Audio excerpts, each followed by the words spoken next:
Well, Roland, thank you so much for bringing us into the Roland Martin Unfiltered Network. This is Truth Talks, y'all. We keep it real. Let's go.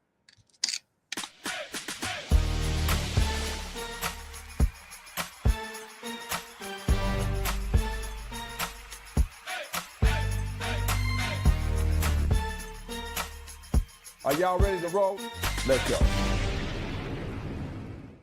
Welcome, truth tellers, to Truth Talks, the show that gives you black people arguing like we're at the barbecue. We used to be the #1 show on Fox Soul, but now we're here on our new home with Roland Martin because we needed a bigger and blacker platform, but it's still the same opinionated, unapologetic, super black truth telling on Truth Talks. We got some new folks. We got some old stars returning back. Dr. Bryant is here, of course, because she's our superstar. What up, Dr. B? Listen, Torre, there's two things that stuck out to me. You said big and you said black. Okay, I'm back. My bad. I'm back. Listen, truth tellers, we are going to talk about more things than big and black on here. And it's going to be a real good evening. We got some cool trending topics and some really strong opinions. So y'all stay tuned. We got topics, we got opinions, we got 4 different people, different generations, different parts of the country. Some people are coming from different parts of the world. Give it up for Dr. Sarah Fontenot, where are you from? Are from Antarctica? Oh my gosh, I'm from Canada. Okay, hold up. Regina, Saskatchewan, guys, representing. But no matter what, I've definitely had a black experience my entire life. So I'm just excited to share and really expand what the spectrum of being black, bold, and unapologetic looks like. Let's go, Truth Talks. You have a podcast called It's Giving, but what city are you from? I'm from Regina. Interesting. The slogan is the city that rhymes with fun. Dimitri, what you think about that? I gotta go there now. Give it up for our new co-host, big bro Dimitri Wiley from the Lost Lover Boy podcast. Welcome to the team. Thank you. It's a pleasure to be here, man. I'm just excited. I'm excited that my voice matters in such a powerful platform. Thank you, guys. I'm Torre. You know me. I've been in the game forever. Let's get into it. Trending truth story number 1. Al B. Shore is part of the whole Diddy situation. Not yet part of the trial, because this trial is wild. Al B. Shore, of course, is part of Diddy's world. He was with Kim Porter before Diddy. He has a child with Kim Porter, the late Kim Porter, who was with Diddy at her end. Al B. Shore has been saying some insane things on local New York television that were hugely viral. This is the big, Dimitri, you should know, he was a gigantic singer in the 80s, late 80s, early 90s, super lover man, huge R&B star, but saying some crazy things about Diddy. Let's roll that clip. Living this life. And the only reason I wanted to tell the story, Kurt, was very specifically because I was ignored.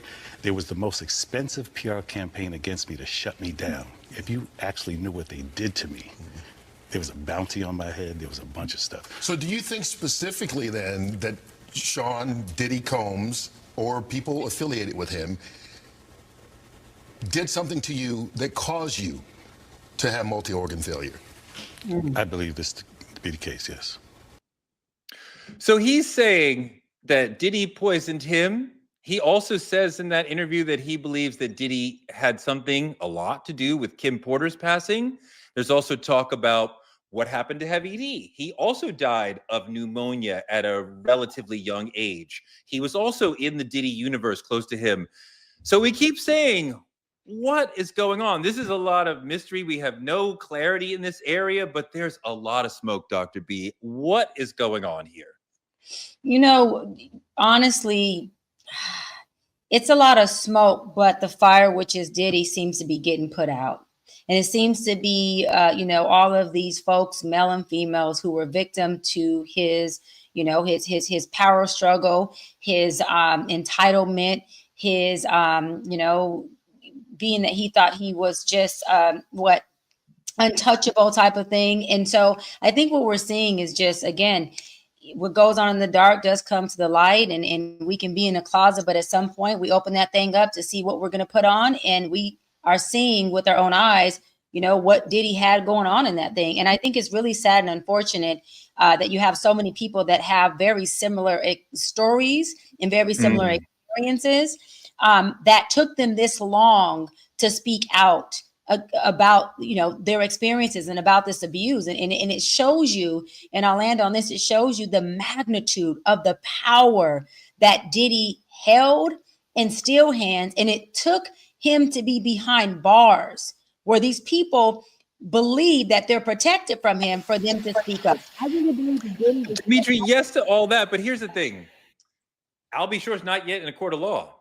So this is not yet having an impact on the Diddy trial. It's having an impact on what we think of Diddy.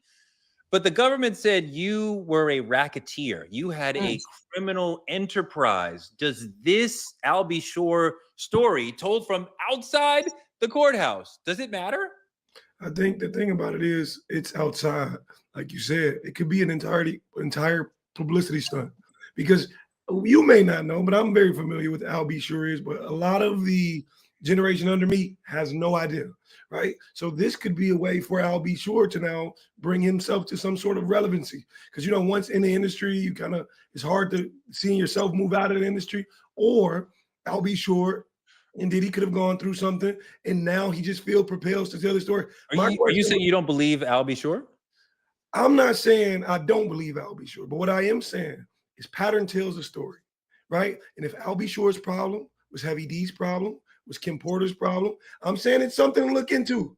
But I only want to hear about it in the court of law where it actually convicts who we're talking about. Sarah, I've seen people smarter about science than me, and that's most of the country, explain that if you give somebody a certain amount of cyanide, that may appear to take them out in a way that looks like pneumonia. So this is a theory that some people are having about. This is why you see Heavy D, middle age, Kim Porter, middle age, Al B. Sure, middle age. The first two of them died. Al B. Sure got sick and survived. Similar.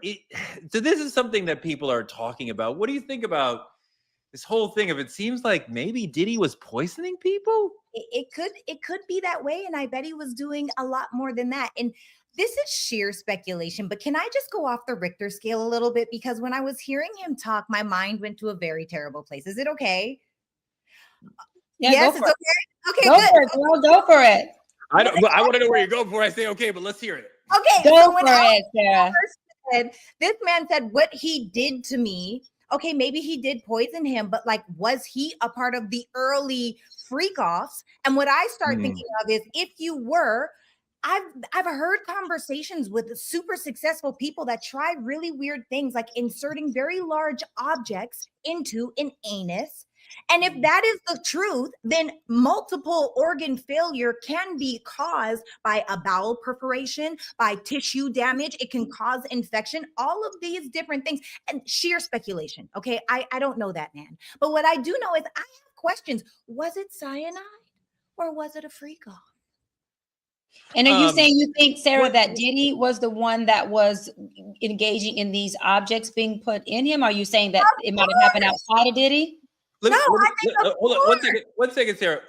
Heretofore, as far as this trial, we have not heard any mass freak off conversation. It is so far in this trial, it has only been Cassie, Diddy, and a sex worker in a room at one time. We thought we were going to get Eyes Wide Shut, Hollywood, all these black stars doing wild things together. We have not heard that yet. That may have happened. I cannot tell you it didn't happen. I can tell you we don't have concrete evidence of it happening and somebody like Al B. Sure, people in Diddy's universe being part of that. We only know about 3-person freak-offs so far. Dr. B. Yeah, that's why I was asking Sarah, was she saying that she believes that this was did she believe, not were they true facts? Does she believe that this is something that Al B. Sure and Diddy were doing with each other? Or was she saying that she believes Al B. Sure was having these type of experiences with someone outside of Diddy and that may have caused organ failure? I was trying to figure out her angle with that. That's why I was asking Dr. Sarah. I'm trying to figure out how she knows that. I don't know. Because me and Dimitri know nothing about that. This is completely news to me. I got a special guest coming. I'll bring you Diddy. No, just fuck around. Woo! Things get hot today. Oh no, it's sheer speculation. I do think that this man has been pushing the limit since before time, really, and it's been behind doors, and he started incorporating more and more people, and thus there's that. Diddy has been pushing the limits. We have no idea whether or not Al B. Shore has been pushing any limits. We don't know. Trending topic number 2. This is actually a really interesting, slightly heartwarming story, maybe. SZA, who's on tour with the great Kendrick Lamar right now. Fantastic concert. I saw it in New Jersey. Absolutely worth the money. But she found a young fan using whippets, nitrous oxide, and she stopped the child in exchange for a photo with her. And she made the point on her platform, on her IG, that they are clearly selling these things and marketing them to children. And you can see that with the bright colors and the naming and all the, like, it's clear. And nitrous oxide is a high. It cuts off oxygen to the brain, creating a euphoric high. Dimitri, wait till after the show to do it. So this is already illegal. But we are giving kids an opportunity to learn how to get high and have high seeking behavior that may or may not turn into addiction. It won't turn into addiction for most people. But I'm definitely concerned, Dr. B, at like even conditioning children to be aware of like, hey, here's how to get high and getting you into that pattern. Well, this is the thing, Torre, with the U.S. having the highest overdose rate in the world, not in the nation, in the world, that is a problem. And for SZA to have that mindset of saying, wait a minute, if I can just save one child, right, that can possibly save 2 or 3 or 4 because it only takes one and it starts with one. I think that was a great deed that she's doing. I also think that, a lot of these brands know exactly what they're doing. They're not concerned with youth or community or people or race. They're trying to make the dollar. They're trying to make money. And if kids, buying this and consuming this is something that makes them money, that's all they care about. And lastly, I want to say this, not only does it cut off the oxygen to your brain, so you get this euphoric high, but if your brain is limited to oxygen for a long period of time, even if death isn't something that becomes a result, that there is a high chance of being brain dead. There's a high chance of those individuals having deeply rooted neurological issues where they can end up being a vegetable. They can end up losing, a huge percentile of their functionality. And that doesn't always end up being death. There's long-term repercussions to doing this type of drug. And again, U.S. is at the highest overdose rate in the whole world. We have a problem, an epidemic with that already. Dimitri, is this a big issue in your world? Oh, absolutely. Absolutely. As a dad, listen, Tori, as a dad, I'm trying to do better for my seed. But for me, how old's your baby? He's 5. He's finna graduate kindergarten. I'm so excited. But anyway, he's 5 years old. So for me, it's super personal because it's not about banning a drug.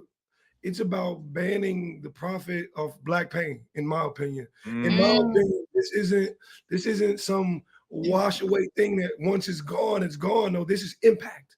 This lasts. There's so many questions I have regarding this. Like, why is it easier to find strawberry banana gas than to find a healthy snack for my son in America? Like, I don't understand it. You understand what I'm saying? And the thing about it is, another fair point, I think selling it is not that we failed as a society, but we are creating the failure as a society. Like this lasts, and the impact that'll come from it is absolutely ridiculous.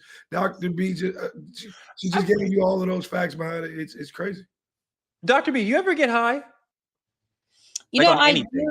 I do, Torre. I get high off of my workouts after my endorphins are released. I get high after some really good love making because my dopamine is released as well. And I also get high when I see every one of my clients have a breakthrough because it is something that literally gives me a natural high. Now, I have in the past consumed CBD at night because it did help relax me and help me go to sleep. It didn't have THC in it. So I don't know if that's considered me getting high, but what I do know is that about 15 minutes after I took a little puff of the CBD, your girl was out for a good 8 hours and I woke up very, very freaking recharged. So I don't know if that counts, but yeah, maybe so. Sarah, I I don't want children to be consuming things and having the getting high experience, right? Like you should wait until you're an adult to start doing that. But I do think there is a general value in the self-exploration that you can have when you're in an altered state, if you do it properly. I don't want you or anyone to try crack or cocaine, but if you smoke marijuana or you do something like MDMA in a thoughtful way, you can have deep personal revelations about who you are as a person that you could not have if you didn't. And to me, it's as similar as like, I think we all should travel to Japan and India and other places to expand. And when you travel to the world of your brain on MDMA or your brain on marijuana, like you could have, what do you think about that? I bet that's pretty challenging to you. Yeah, well, I feel like those experiences aren't happening for our children. Most of our children that are experiencing drugs aren't doing it for deep revelations. They're doing it because it's the cool thing to do. They're doing it because they saw someone else do it. So first and foremost, I just appreciate SZA for using her platform to really create this awareness around this is not the type of drug that's like an MDMA or like cannabis, weed, whatever you want to call it, THC. This is not that thing. It can literally, like, you can become brain damaged. And my other question is, and I don't know if you guys used to do this, maybe it was a Canadian thing, but what happened to the days, did you guys ever almost like knock yourselves out with your breathing? Do you guys know what I'm talking about? That was Canadian.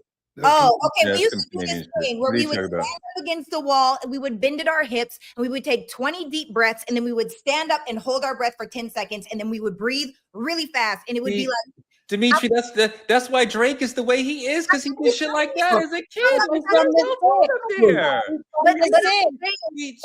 is why y'all should be the 51st state. Just come on in and it'll be better. We have games for the kids. It's a good time. But what I will say is those types of things aren't causing brain deficiencies. If our kids are going to start to try new drugs, then please don't let it be one that's killing them. Don't let it be heroin. Don't let it be crack. Don't let it be nitric oxide, because this is just not good for our children. She's absolutely right. Hold on, Dimitri, she's absolutely right. That like we don't want to do things. We don't want our children to do things that are going to be physiologically dangerous for them. But a lot of us in the community smoke marijuana or gummies or whatever way you want to consume it. And I think it helps a lot of us who are adults get through the day. Yeah. And I think it's a really important and valuable way of helping us get through the day. And I don't think there's anything wrong with that. I mean, but Touré, as far as this nitric oxide, I want to end with saying that it causes an intense B12 deficiency, which is already an issue within the Black community. People with melanin skin already suffer from the B12 and the vitamin D deficiency because of our melanin. It also leads to serious physical and psychological issues. So this is not just something like death that we are trying to prevent. We are also trying to prevent the issues that come before death becomes the result of it. And so it's a bigger problem than just saying, hey, don't use this drug because you can die. Don't use this drug because you might fucking live. And you might live to be psychologically impaired to a point where you cannot be a law-abiding citizen and have a good quality of life. That's good. I feel that. Good. I think in my opinion, it's less about the drug, more about the impact. It's children. We're speaking of children.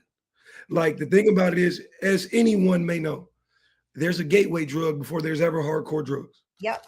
All the time. Yep. And I'm not saying everybody reaches those places or those steps, but if you begin any grown habit young, you'll be grown regretting it. I want to push back against the notion of a gateway drug. I think that individuals may be biologically or socially prepared to become addicts, right? It may come from your family or the way that you see the world, right? But it's not like, if I give you marijuana, you will eventually move on to cocaine. Like, I don't think that's really accurate. What I know and what I've seen, those who reach a certain high, when it no longer does it, they reach further.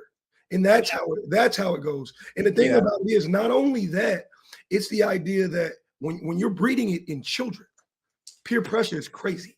Yes. And I just want to say this, Touré, really quick, to add to Dimitri. He's correct about the gateway drugs, because the relapse rate is at a 92%, and about 87% of the relapses happen from what Dimitri just described, the gateway drug. Someone who is, let's say, addicted to crack cocaine, they end up having a drink, or they end up smoking something small as marijuana, and that gateways them to their preferred addiction or preferred drug. So yes, absolutely. Let's talk about some politicking. I love that word, politicking. I love this segment. Wild story out of New Jersey, right next to my state of New York. 2 Black elected officials went to visit the ICE detention center in New Jersey, which is new, which is their responsibility to provide oversight and check on what is going on over there. They went there on 2 separate moments. Newark Mayor Raz Baraka and recently Congresswoman LaMonica McIver went to this ICE detention center and were arrested. LaMonica McIver was arrested for assault. It's their job to do oversight on these things. And do we have video of the arrest? Because it's so dramatic.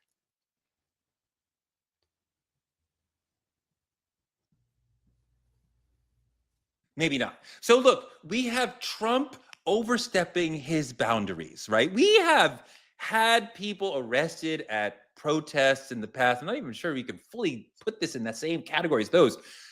But this is elected officials. They should not be being arrested doing basic oversight. Dr. B, this makes me think about authoritarianism. Does it make you think of that? Does it make you think of retaliation, Torre?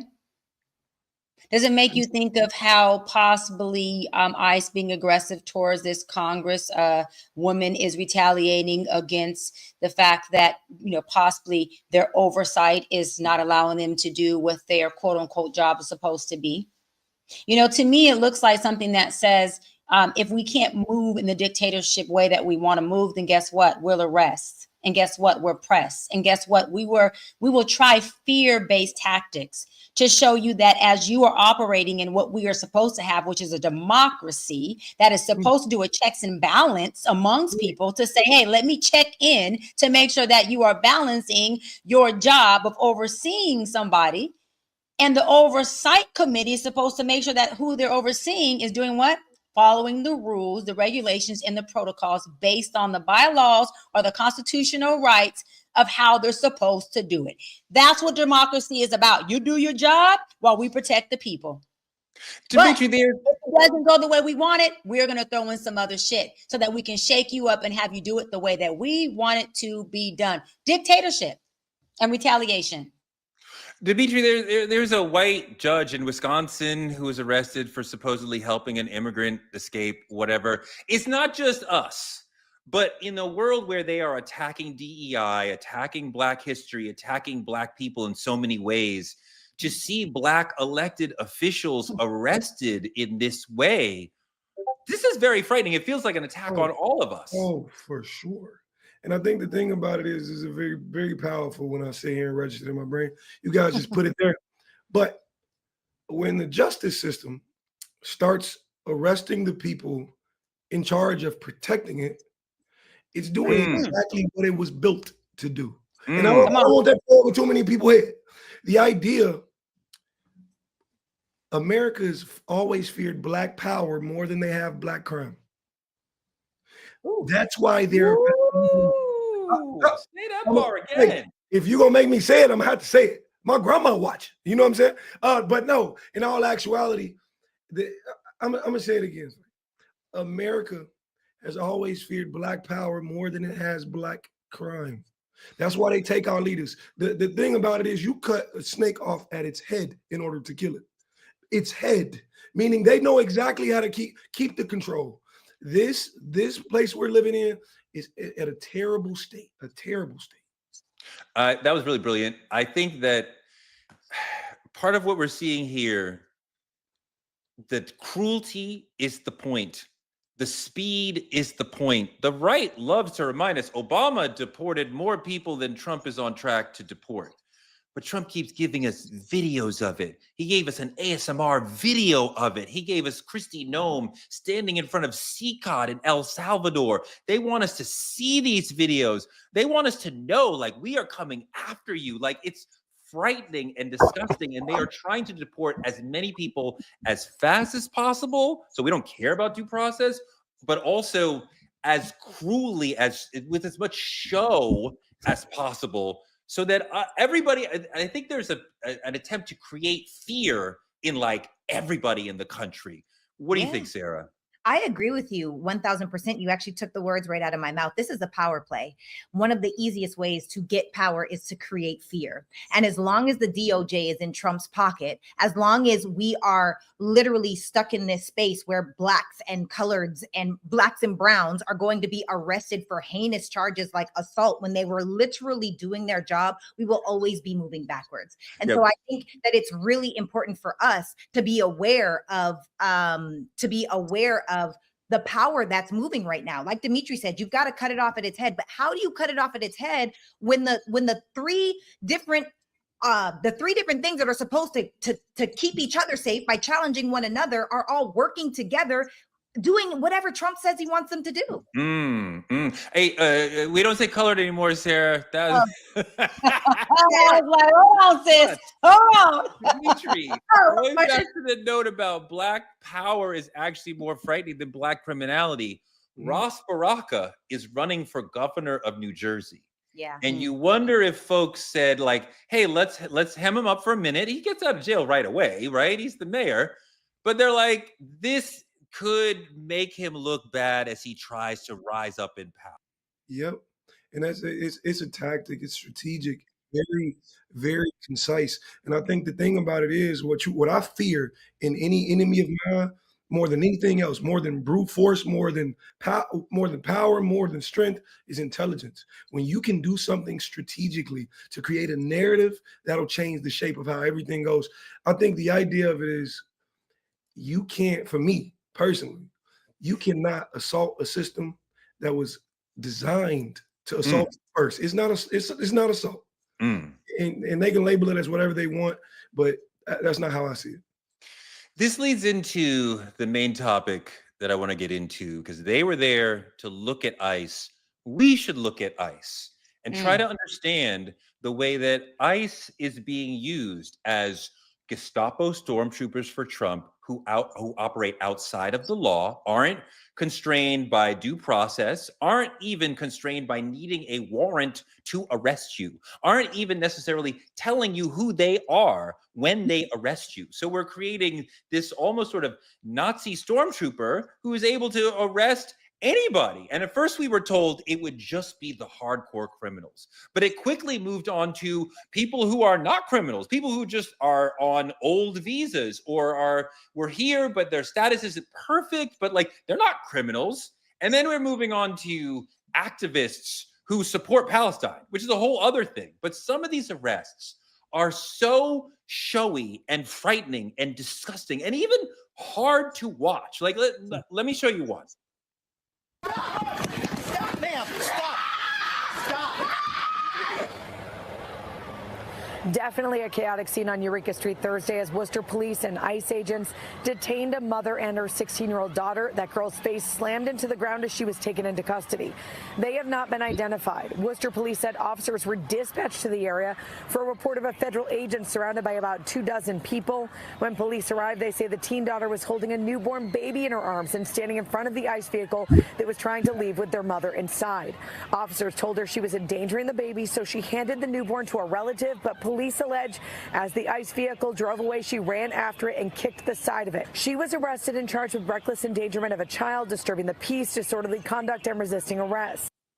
This is really hard to watch. The woman who is holding the baby is the other woman, the daughter, who ends up getting arrested. I think these sort of videos that are traumatizing for us to watch is what the Trump administration wants us to see, Dimitri. I agree with you wholeheartedly. That's the tactic. That's the trick. I think a woman at that. Look how many. I can't even go. Look how much force it takes to contain a woman. A woman, one woman. And the thing about it is, it's in order for it to be televised, for it to be seen, just like Dr. Sarah said, it creates a fear, and fear breeds power. This is, I think, at the one of the most intelligent plays they're running. Not to say what they're doing is intelligent, but one of the most intelligent plays they're running that I see. It's disheartening. And you know, it would be one thing if they were getting it right. And the point of due process is also to make sure that you get it right. Is this person actually in MS-13? Is this person actually an immigrant? Can we actually deport them to that country? Do you have the evidence to prove what you are saying? And if you don't need those things, then you know what we have? A country where Trump can say, I want him removed, and you are removed. For example, Mahmoud Khalil, pro-Palestinian activist, Columbia University student, father, peaceful person who was deported just because he's a pro-Palestinian activist, right? And this is what we're getting, a political usage of this to silence people who are speaking out on the other side. Yeah, first of all, Tori, you said Trump can say, hey, I want this person to be arrested. I want this person, whether they're an immigrant or not, or a proven immigrant or not, to be detained by ISIS, and he can just do that. Well, you're damn right. You know why, Dr. Sarah Dimitri, Torre, and Truth Tellers? You know why? Because Trump made sure that he himself has qualified immunity while he is in office. So he can damn near do whatever the hell he wants to do. You're correct. And he had a judge that he appointed from his first term give him qualified immunity. Now, let's go a little further. This is something that is modern day terrorizing by the U.S. government with intentional trauma. They are intentionally traumatizing people to make sure that everybody sees it, secondary trauma, so that not just the person who is being perpetrated and traumatized is now becoming fear-based, but the entire optics of the world, not just the country that sees it, has to also be one that is involved with being in fear for their life. Really quick, I have a maid. We have beautiful, amazing maids that are not from this country, right? Immigrants are not, I don't know. When Trump first started this ISIS stuff, my maid said, look, Dr. Bryant, we are quitting. We're not coming into work because we're afraid that we might get picked up or somebody might call on us. Okay, these are our maids who her husband has diabetes. He's on dialysis. My point is they have a lot of stuff going on.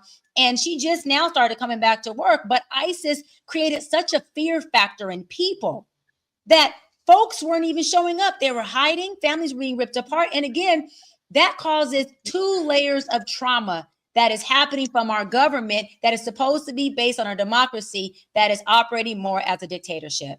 Sarah, go. Yeah, and the thing for me, even this is already massive, but the scariest part about this is when you have a warrantless arrest, like when they don't have to show you who they are, you don't need any identification. You can just show up and say that I'm ICE. Is what if now predators start to pose as ICE?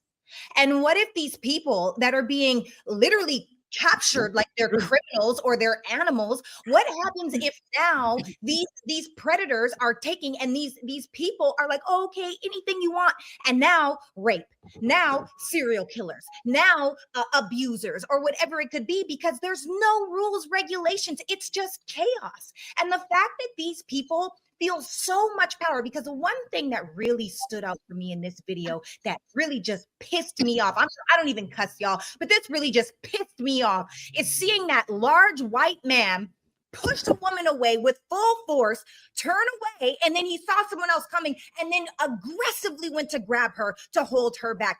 The audacity of it. You don't need that much force to be crystal clear, but the fact that these people are now given authority because Trump said that it's okay and everyone is moving in his little pocket, I'm not okay with that. I'm not okay with children going home and now dad is gone. 100%. 100%. Let's look at how bad it can be. Roll the clip about the Oklahoma family. Crazy. Like, you do all of this to a family, to women, your fellow citizens, and it was a little rough.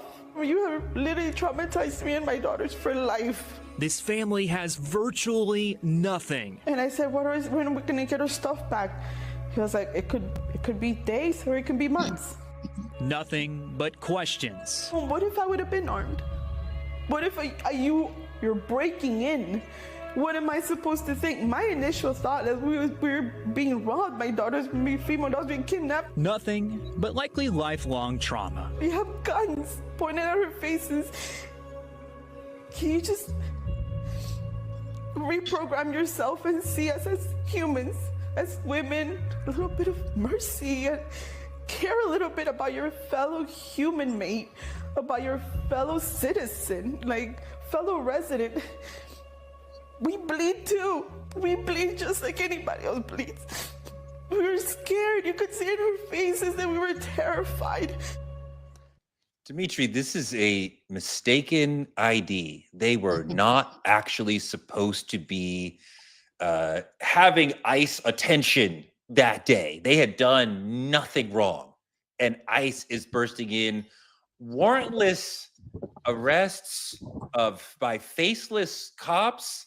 This is very authoritarian, very dictatorship, very much we can do anything we want to any citizen, no matter what. And we're getting into a situation with the Trumpies where they're saying, we may arrest somebody, but if we make a mistake, too bad, you can't do anything. Even the Supreme Court says, you got to get Kilmer Abrego Garcia back. They're like, he's in another country. There's nothing we can do. So you made a mistake and it's not your responsibility to fix it.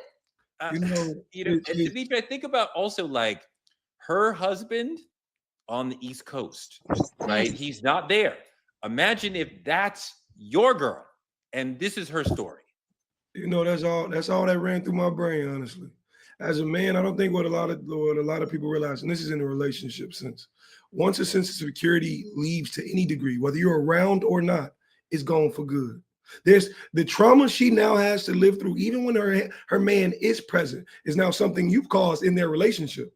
That's one. But two, I think the idea of it is if ICE can go kick in the door of a citizen, what does the word citizenship mean? Nothing.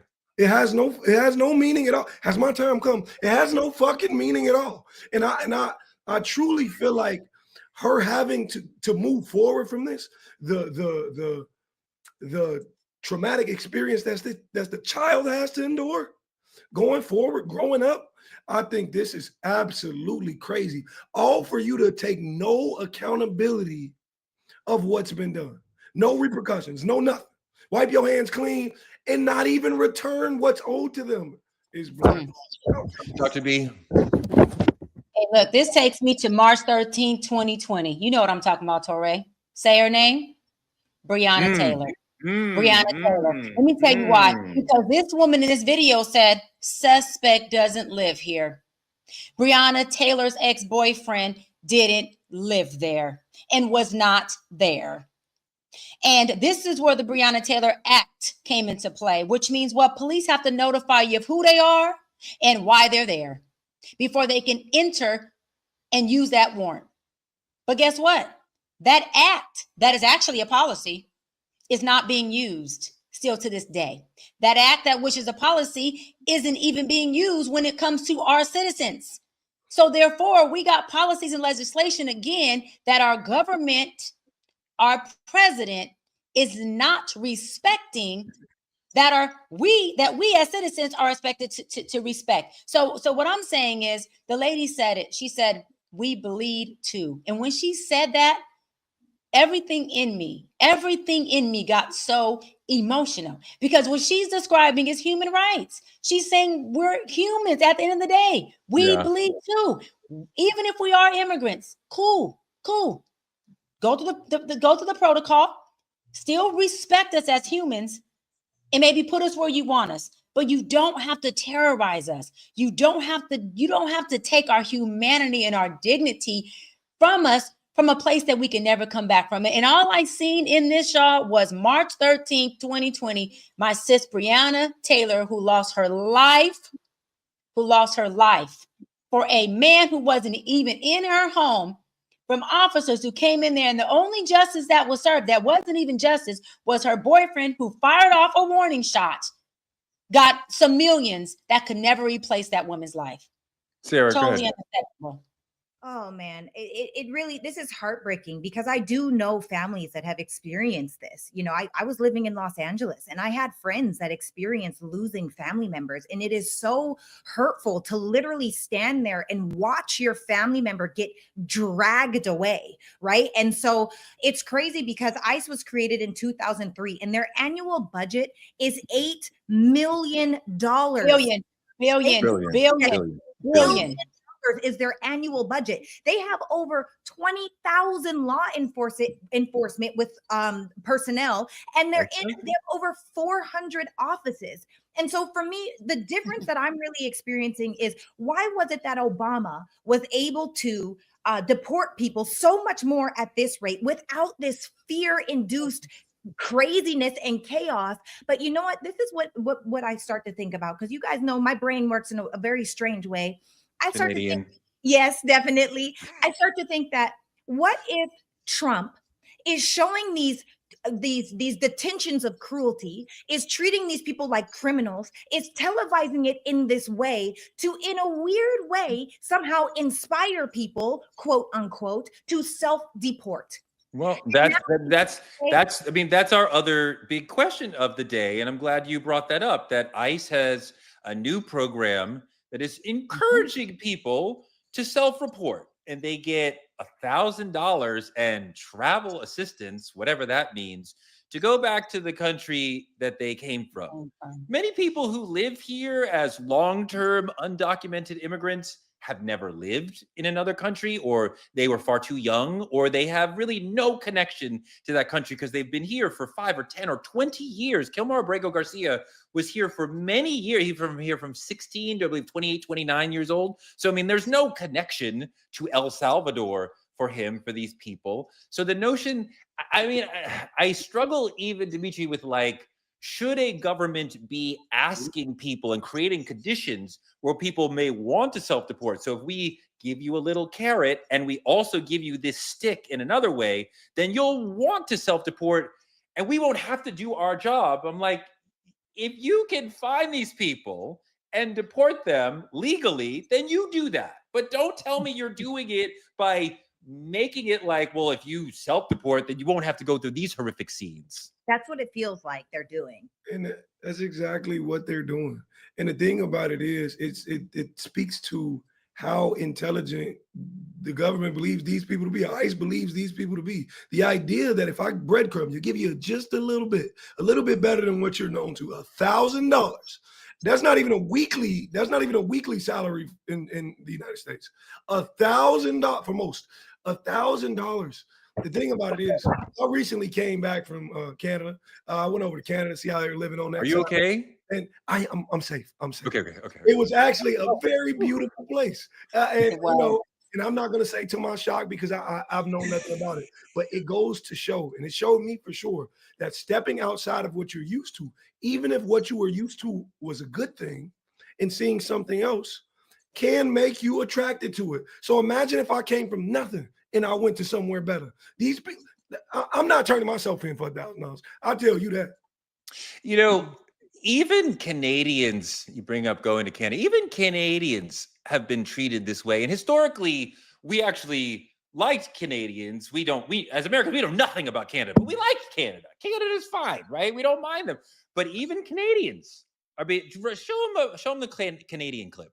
Jasmine Mooney is a Canadian citizen who had a work visa, no criminal record, and, quote, I was taken to a tiny freezing cement cell with bright fluorescent lights and a toilet. There were 5 other women lying on their mats with aluminum sheets wrapped over them, looking like dead bodies. The guard locked the door behind me. Quote, I was told to shower, given a jail uniform, fingerprinted, and interviewed. I begged for information. How long will I be here? I don't know your case, the man said. Could be days, could be weeks.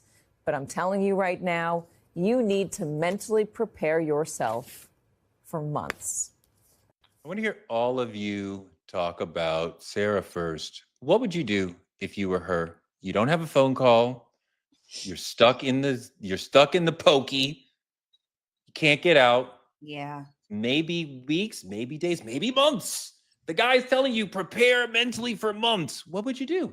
Well, I'm grateful to come from a family that is like Liam Neeson and Taken. If I go missing, they come looking. Okay, like I got a bunch of people that have I my love that. location. I'm There serious. is loved. I can't go missing for long. Literally, if I don't talk to my parents, like if I miss a day, they're like, "Is everything okay? What's going on?" So I'm grateful for that. But also, I feel like the fact that these people think it's okay to treat a human being worse than a dog in a kennel. Like dogs in kennels have more space, get more love and more compassion than these people that are crammed together like sardines in a gate. I am not an animal. And so for me, my question is, what repercussions are there for the people that are wrongly choosing the wrong people? Because that Canadian woman had a work visa. So this is another example of how they it's like, oh yeah, if we got it wrong, it's just wrong. Oh no, there needs to be some sort of legal repercussion that you could take. I'm suing. Something has, you can't accidentally grab me. But you know what, Sarah? You know, when you sue, you are speaking to the Department of Justice. And that is controlled by And here Donald we Trump, go. right? And we don't care, right? And the judge who you may see in your suit perhaps was appointed by Trump or hopes to move up. Because so it's very difficult to have any sort of recourse. I just want to remind folks before I hear from Dimitri what he would do, that these people, the Supreme Court has said, being in the country illegally in and of itself is not a crime. So just being here, having crossed the border, is not a crime. And the crime of crossing the border is a misdemeanor. It's not a felony. So this notion of like they're criminals, they should be like, no. And you know what? People who are in this country illegally pay taxes. They have payroll taxes. They have taxes on their rent or if they should own a home. So they are paying into the system. So they are not freeloaders. There is not this notion of immigrants commit less crime than natural born citizens. So there's not this notion that they are takers, they are criminals. All these are myths that are grafted onto immigrants in this country and other countries to make them look bad. But okay, Dimitri, the ICE guy grabs you. You're like, I'm Dimitri Wiley from Truth Talks. He's like, I don't care. Get in the cell. You may be in there for months. What do you do? I'm gonna be honest with you, man, and this is the complete truth. It might be the end of me that day. Reason being because I go from Dimitri Wiley on Truth Talks to black man who will not be contained or detained and treated like an animal. So it may be the end of me. I don't want to say there's this rage or anything like that lives inside of me, but there is this fight for freedom. And I know for fuck sure my freedom is more than $1,000. I know it's more than $10,000, $1 million, all of that. And it couldn't be me. Days, weeks, months, an hour. I need answers now. Or me and everybody in this cage, I'm convincing them to break this door down. And we're going to fight for our freedom. Dr. B? You know, there's a fight or flight. And you can't flight, right? Because you're in the cage, you're in captive. So what do? You fight. And fighting isn't always an external thing. I love what Dimitri said, but for me, I'd be starting to build allyships. I'd be starting to see how I can build relationships with the guards, with the officers, with whoever arrested me. I don't care who it is. You know, there's a thing called white privilege, y'all, but there's also a thing called pretty girl privilege. And that's something I know I got. If I have to stand on that and whatever other privilege I have, I'd have to use that to be able to make my call, to be able to reach out, to be able to get out. It doesn't make a difference. When it comes to my freedom and when it comes to my livelihood, there's a lot of privileges that I do know I have and that I am definitely willing to use.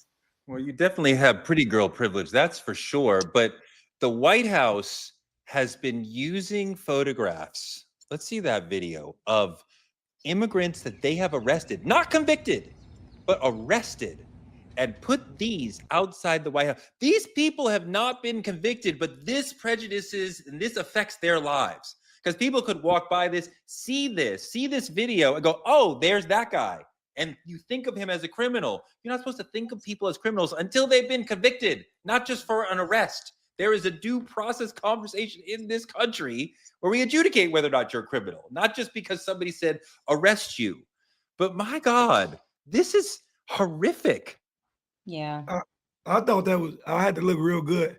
I thought that was me on one of them goddamn pictures. I'm saying I didn't get my goddamn picture. But in all actuality, for me, this feels a little too close to what lynching used to be. So when you were killed back in the day, they put the noose around your neck, tie you from a tree, and leave you there. Why? As public display.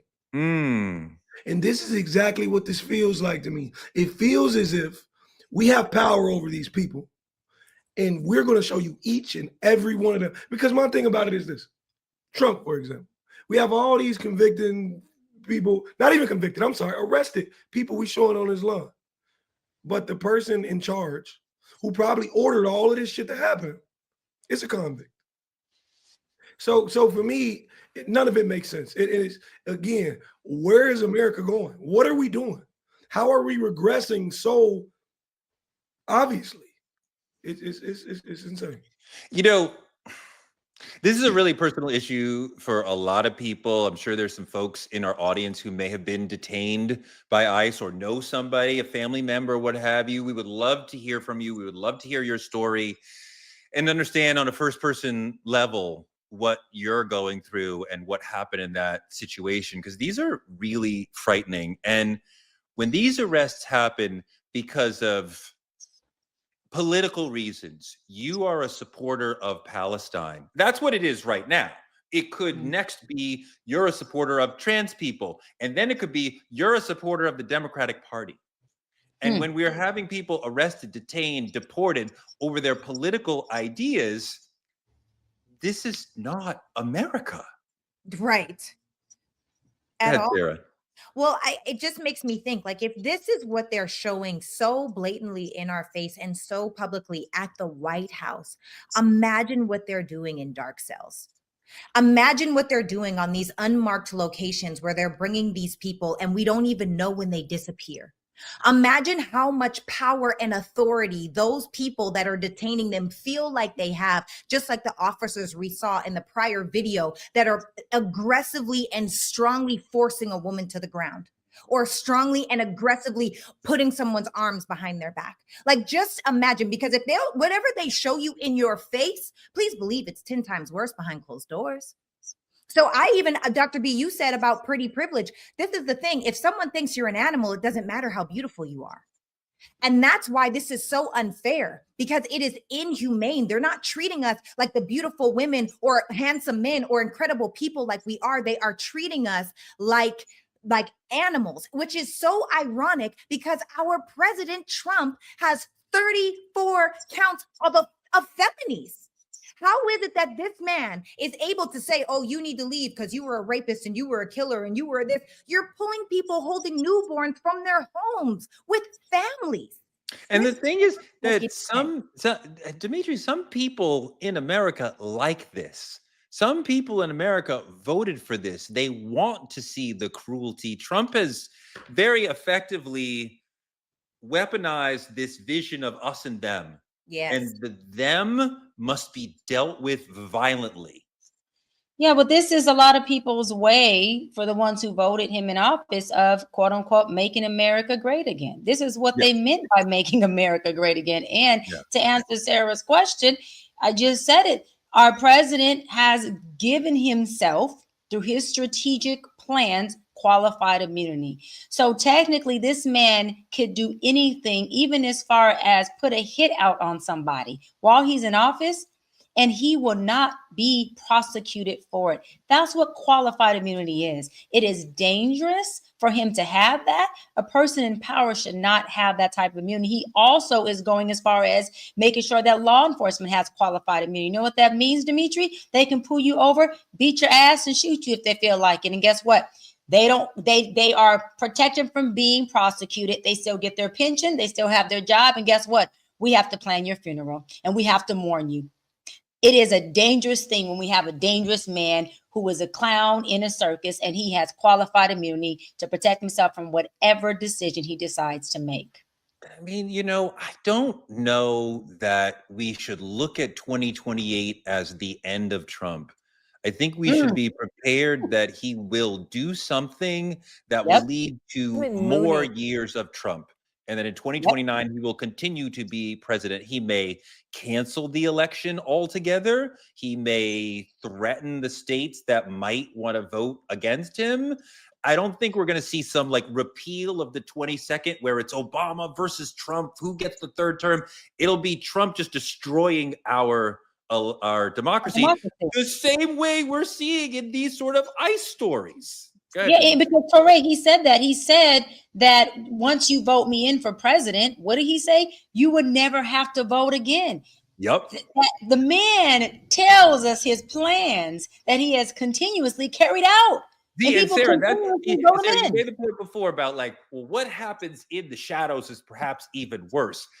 I'm not sure, only because Trump consistently puts it out in the front. If he didn't tell us, hey, Russia, go look for Hillary's emails, if he didn't let us see the corruption of the meme coins and the Kilmer Abrego Garcia stuff, like we wouldn't know. Like if that stuff was secret, it would be a big deal. But he just does it out in public. He says things that other people say. He says it out in public, and we're like, surely taking a $400 million plane is corruption. And they're like, but he did it out in public, so it's not corruption. It's ridiculous. Go ahead, Sarah. Well, I think the thing that comes up for me inside of this is, first of all, I have a question, and we could get to that after. But the question is, why is this even the focus? There are so many things that need to be done and addressed in this country. Why? And this is real. Look, I'm not the politic girl. You guys know that. I have conservative thoughts. I have critical thinking ideas. But why is this the focus? And then the other question is, once this starts to go where he is deporting and he is this cruel and he is this terrible, is it not a matter of time until he's now able to do that to blacks? Yeah, like, are we not affected because it's not us? No, I think that is absolutely a very real potential future. Like I said, we're seeing a lot of pro-Palestinian activists being spotlighted, grabbed, detained, deported. This happened to multiple people, not just Mahmoud Khalil. So yeah, I mean, like as you get further along in like political dissidence, like absolutely we could see Trump start to say, Patrice Cullors, DeRay McKesson, like, whoever, Black Lives Matter leaders, NAACP leaders, all sorts of things. That absolutely could happen. He clearly sees Black people as a threat, which is why we see the DEI stuff and all the other stuff that he talks about. So yeah, that could happen. I mean, I'm absolutely personally afraid that one day somebody could detain me out of the Trump administration. Like that could absolutely happen, and I live in fear of that.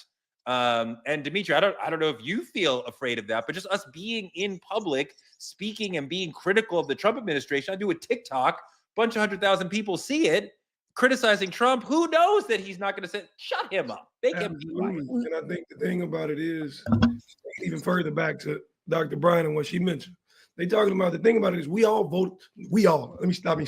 I almost fucked up. I ain't voted.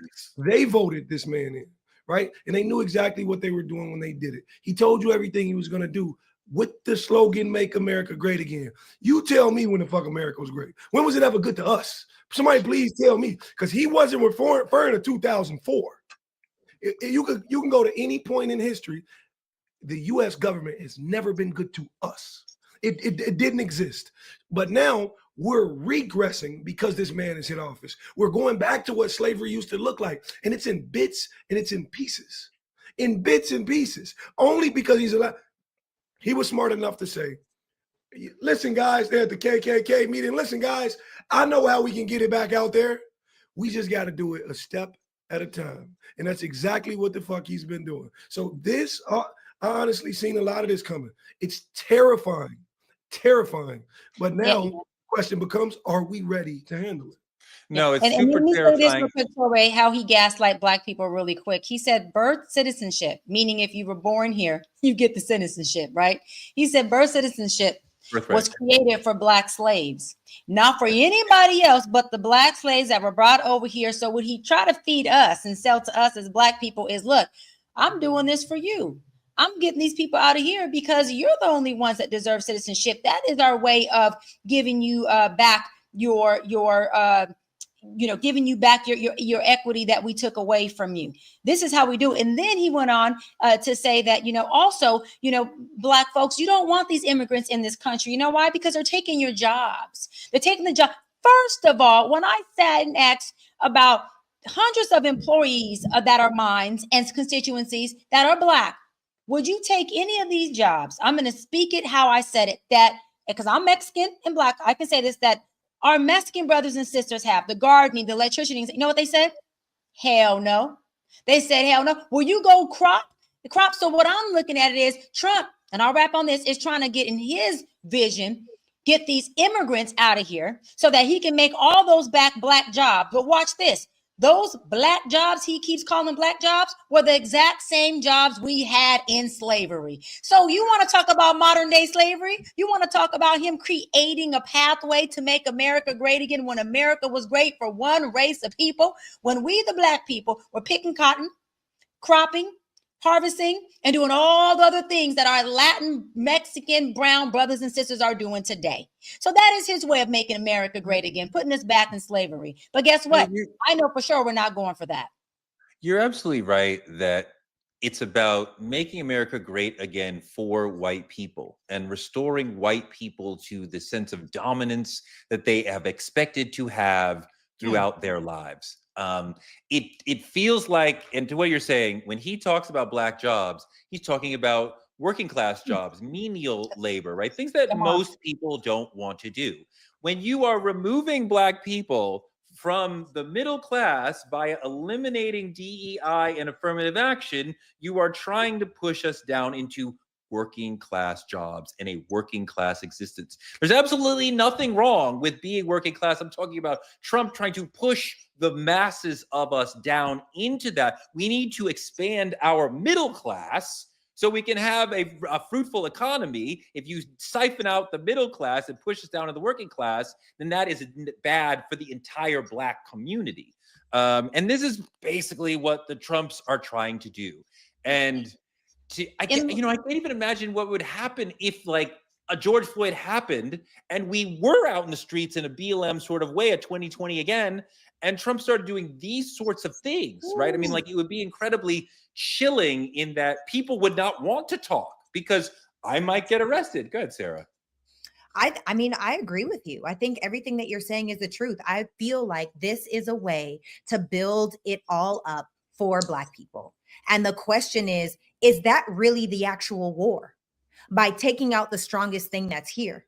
Because we, like I've said, many, and I will continue to say it, scream it from the rooftops, we are some of the most resilient, strong, figure it out kinds of people on the planet because of what we've been through. And somehow, even with all of the setbacks, we continue to thrive a little bit, then we get set back. Then we thrive a little bit more, then we get set back again. Then we thrive a little bit more. And so I would say, just like Dimitri said, it's piece by piece by piece. Now is the time to start having this conversation because those pieces add up to a whole. One day we might look up and it is Black people getting detained for no reason. It is, oh, well, I'm a dual citizen. Well, if you have a passport with Canada, you can't be an American citizen. It is all of these new laws and legislatures that could be put in place based off of a man that is a dictatorship. Dr. B, last thing. Are we building up to a war on Black people from Trump? I think we're building up to, similar to what you just said, Touré, Black people being suppressed more, being oppressed more, and becoming more of the labor workers. And I want to say this, as Black people, as a successful, strong Black woman run the biggest civil rights organization and representing for all of us in the best way that I can, we are more than labor workers. We are more than middle class. We are more than poor. We are more than inner city. We are more than uneducated. We are more than broken families, broken homes. We are contractors. We are business owners. We are elected officials. We are presidents of the United States of America, thanks to Obama, who gave us that representation. Okay. We can run for office. We can run office. We can strategize. We can do all of those things. And it's up to us to make sure that we keep pressing the throttle, breaking the glass ceiling, and letting them know that whether you want us at the table or not, we got a chair, we got a seat, and if we got to sit on the motherfucking table, then we're sit right on that thing. But we here, we have a voice, and we are not going to stop regardless of what that looks like. That's what's most important. No matter what his strategy is or what his plan is, let's go back to what is our plan? What are we going to do? What does that look like from us? When do we start to create that? When do we start to think that way? We got to stop caring about his plan and figure out what is ours. What Dimitri. offense are we playing? What defense are we playing? What are we doing besides having a great conversation about it? I'm tired of thinking about it. We need call of actions. We need people in place, and we need leadership that knows how to move things, mobilize people, and get things done. Dimitri. You know, absolutely. But I think more than just desensitizing the world with how he's been treating immigrants and folks of Latin descent, it's about building up confidence in those who are racist enough to look at the world and say, they can do it, I can do it. Those are my people doing this. It starts with arrests on the front lawn of the White House, and then you got the George Zimmermans of the world. There's things on their front line identifying the black people they've killed. I think it's a start. It's a starting point, and that's all he's given them. And to me, as a black man in America, I ain't going for it. And I know there's plenty of black people in America who will not go for it. It's time to fight back strategically, that is. No, you're absolutely right. And it's a very difficult moment for Black America. I think a lot about Black time travel, right? Like you said, like, is there any point in time I would rather go back to in America? No, like not at all. But this moment right here is extraordinarily difficult for us as well, right? We're not enslaved, but there's a massive wealth inequality. We have a massive policing problem. And we have Trump, who is perhaps the most anti-Black president maybe ever, maybe since slavery. We could argue about if people who actually held slaves are worse than him. But this is pretty bad. And this is an attack on DEI. This is an attack on our bodies. This is an attack on our freedom and our liberty. And I think Black people are going to need to do a lot of self-care to get through these next 4 to 8 years that we are stuck with Trump. He's going to go out feet first. This is a wonderful episode. I love you guys. You brought your heart and your soul and all the things. So give it up for yourselves for keeping it real. Dimitri, you should be a rapper because you was giving me bars. He said, Black power is worse for the country than Black criminals. That was so good. I'm going to write that on the wall. I'm going to use that, Dimitri. I'm using that. I'm stealing it. And for those of you that are listening, we're not going to quote it. We just took it. It's just ours now.